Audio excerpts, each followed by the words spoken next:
Hi there, Martin Tucker coming to you from my makeshift studio in my house just outside of Winchester. So if you hear some traffic noise, I apologise, but hopefully you don't mind because it's free. So if you're feeling at the moment that your world's been tipped upside down, then evidently you're not alone. These are really surreal times.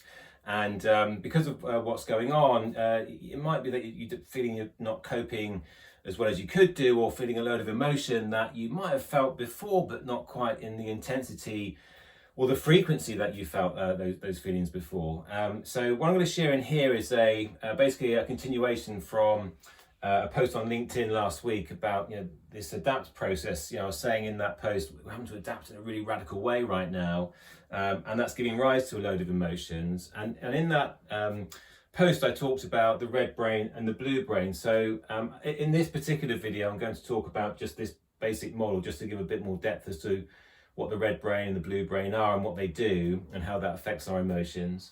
And then in a subsequent post I'll talk about the adapt process. So in terms of the model then, so what we've got here is a really basic working model of the brain. You've got the red brain, the blue brain, and this is what I call the operating system, or actually it's the limbic system, the frontal lobe and the parietal lobe. So the red brain, blue brain, and the operating system, sometimes called the monkey mind, is the red brain, or the reptilian brain. Dr. Steve Peters from the Chimp Paradox will call that the chimp, this is the human, and this is the computer, if you're familiar with that model.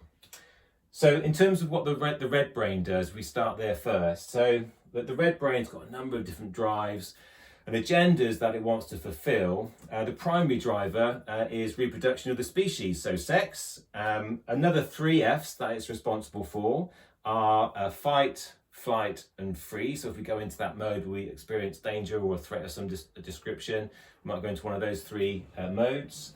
Ego sits in there, territory sits in there, our sense of being in a troop sits in there, our drive for food sits in there.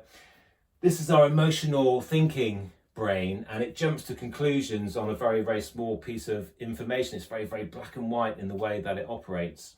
And there are three things in there that might be responsible for some of the emotions that you're feeling at the moment through some of the thinking that you're having. So one is judgment. So judgment of ourselves. Perhaps we've got some thinking going on about, how I'm not doing this very well, I'm not coping very well, I'm not very good at doing this, I'm rubbish at this. So some negative sort of dialogue and self-talk caused by judgment of ourselves. Judgment of other people. So all these people are going out and panic buying, that's really bad, and I'm getting frustrated and angry with that, or perhaps how the government are dealing with this, or perhaps how my work colleagues are being with me. And also judgment of circumstances and situations. And then also what sits in here are paranoia, and also what this part of the brain does, it catastrophizes about situations. So it takes a very small piece of information, perhaps like a headline, just reads the headline and then starts to create all these stories and realities about what's going on because of that.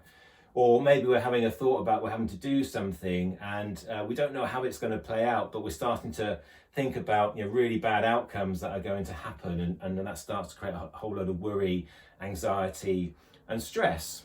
So that's basically what the red brain is all about. The blue brain, that's our logical thinking center. So that deals in logic, that deals in facts, and is much more measured in the way that it makes decisions. It's also our societal values center as well. So things that are really important for us at the moment, like compassion, empathy, helping others, our sense of self-development and self-fulfillment sit in there as well. Altruism will come out of this part of our brain, a sense of justice will come out of here, and fairness as well. And the NHS basically is born out of this part of our brain. And this is actually where, when we're in our blue brain, we feel much more calm, we feel more centered, we feel more grounded, we're able to make more, like I say, logical decisions, weigh up what's going on, and it feels a nicer place to be for us. And in actual fact, that's really who we are. But sometimes through our thinking, what happens is we get hijacked by our red brain. Now this part of our brain actually is there to make sure we're secure and safe and that we have longevity. And so it's there to protect us. But sometimes because of some of the unhelpful thinking we might have going on, we get hijacked by that. So you might have experienced a situation where you've been in interaction with somebody, it's not gone that well, and afterwards you've had a conversation with them or sent them a message and said, look, I'm really sorry, I don't know what was going on, that just wasn't me. And what you're basically saying there is, I got hijacked by my red brain. Now we've got to take responsibility for this part of it. We can't just say, oh, that's not me completely, and that's nothing to do with me. I'm not taking responsibility for it. We have to do that. But most definitely, this is where we are actually, and this is who we really are as a human being. And then we have the operating system. So we can see the operating system as being like a software program. And as with a software program, we've got lots of lines of code in there.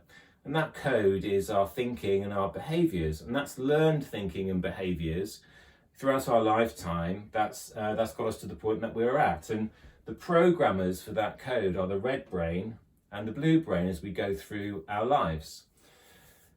And we've got different flavors of code in our programming, much like a software program might have. We've got some really good lines of code which help us with our day-to-day functioning from a subconscious, unconscious basis. Helps us do all the things that we need to do that are very familiar to us, like getting up, brushing our teeth, making breakfast, putting our shoes on, tying our shoelaces, going out for our one walk a day that we're allowed to go out for. But what was also in there is some unhelpful code. So that's some unhelpful thoughts or behaviors that we might have that we've learned over a period of time. And just like a software program, it's almost like a bug in our thinking, in our software program. And what we need to try and do is to try and identify what is that thinking that's causing me to have more emotional experiences and situations. Because what happens is the basic input from our five senses, so all the data that we collect from our five senses, comes into our red brain first. And what it does, it takes a very quick look into the operating system to say, look, have we got anything in here that helps us deal with this situation? And if there's some helpful code, then either it just stays in here because it's all very familiar to us, or if it's not a danger or a threat what we're experiencing, then as long as it's not a danger or threat, but perhaps it's unfamiliar, then it gets knocked out into our blue brain and we have to think about what we're doing. However, if we've got some unhelpful code in there, so some input comes into the red brain, it hits the unhelpful code, unhelpful thinking, and what happens is it gets knocked back into the red brain. So if we've got good code, it goes 1, 2, 3. If we've got bad code, software code with bugs in, it goes 1, 2, 1. And that's when we start to get these layers of thinking, this paranoia, this catastrophizing, this judgment about what's going on, and we jump to a conclusion, and our actions as a result of that are very, very emotional actions, and sometimes ones that we're not very proud of or that we wish we hadn't done. So just give a really basic example. So let's assume that we're sat around, maybe in the good old days when we could sit outside and have a beer in a pub garden or something, and a wasp comes along. What we'll see there is some people will react to the wasp in a way which is very cool and calm and collected. Their programming in here says that, a wasp is fine. If I don't bother it, it won't bother me. If it gets a little bit too close to me, I might decide to move. So consciously, I might decide to go and move somewhere else. But what we'll also see is some other people who will react to it in a very severe way. They're starting running around the garden, trying to swat the thing, or screaming and shouting.